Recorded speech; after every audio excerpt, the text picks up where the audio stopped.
ఎమ్మెల్యేల అనర్హత పిటిషన్పై బీఆర్ఎస్ సుప్రీంకోర్టుకు వెళ్లనుంది. దానం నాగేందర్ కాంగ్రెస్లో చేరి 3 నెలలు పూర్తిగా వస్తున్న నేపథ్యంలో సుప్రీంకోర్టుకు వెళ్లే విషయంపై న్యాయ నిపుణులతో చర్చిస్తోంది బీఆర్ఎస్ అధిష్టానం.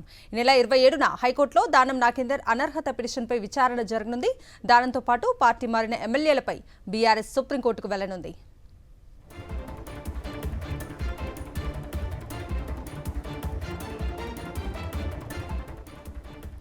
ఇక ఇదే అంశానికి సంబంధించిన పూర్తి అప్డేట్స్ ని మా ప్రతినిధి కిరణ్ భూపతి లైవ్ లో అందిస్తారు. కిరణ్,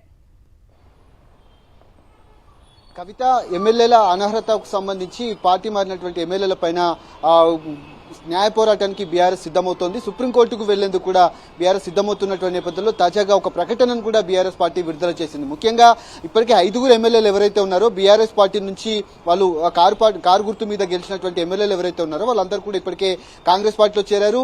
ఇందుకు సంబంధించి మొదటగా దానం నాగేందర్ పార్టీ మారారు. తనకు సంబంధించినటువంటి అనర్హత పిటిషన్ వేయాలంటూ కూడా హైకోర్టును ఆశ్రయించారు. కానీ అక్కడ కూడా పెద్ద ఏదైతే కొంత ఆలస్యం అవుతుండడంతో సుప్రీంకోర్టుకు వెళ్లాలని కూడా ఇప్పటికే పార్టీ కూడా భావిస్తా ఉంది. ఎవరైతే దానం నాగేందర్ తో పాటు కడియం శ్రీహరి, పోచారం శ్రీనివాస్ రెడ్డి, అంతేకాకుండా భద్రాచలం ఎమ్మెల్యే తెల్లం వెంకట్రావుతో పాటు తాజాగా ఈ రోజు నిన్న రాత్రి జగిత్యాలకు సంబంధించినటువంటి సంజయ్ కుమార్ కూడా పార్టీని వీడారు. వాళ్ళందరూ కూడా కాంగ్రెస్ పార్టీలో చేరినటువంటి నేపథ్యంలో 3 నెలల వ్యవధిలోనే సుప్రీంకోర్టు ఇచ్చినటువంటి తీర్పుకు గైడ్ లైన్స్ కు మేరకు వాళ్ళ మీద ఖచ్చితంగా అనర్హత కూడా వేయాలంటూ కూడా కోరుతా ఉన్నారు. ఇప్పటికే స్పీకర్ కూడా అపాయింట్మెంట్ ఇవ్వకపోవడం, హైకోర్టుకు వెళ్లడం, ఈ పరిణామాలన్నీ కూడా ఒకంతెత్తు అయితే సుప్రీంకోర్టుకు వెళ్లాలని కూడా పార్టీ భావిస్తోంది. ఇందుకు సంబంధించినటువంటి న్యాయ నిపుణులతో కూడా పూర్తి స్థాయిలో లీగల్ టీం ఉంది. ఆ లీగల్ టీంతో కూడా వీళ్ళందరిపైన కూడా యాక్షన్ తీసుకునే విధంగా పార్టీ కూడా భావిస్తున్నటువంటి నేపథ్యంలో ప్రస్తుతం సుప్రీంకోర్టు ఇచ్చినటువంటి తీర్పులోని పేరా నెంబర్ ఏదైతే ఉందో 30తో పాటు 33 ఈ ప్రకారం హైకోర్టు వెంటనే దీనిపైన నిర్ణయం తీసుకోవాల్సి ఉంది. అంతేకాకుండా ఈ నెల 27న హైకోర్టులో దానం నాగేందర్ కు సంబంధించినటువంటి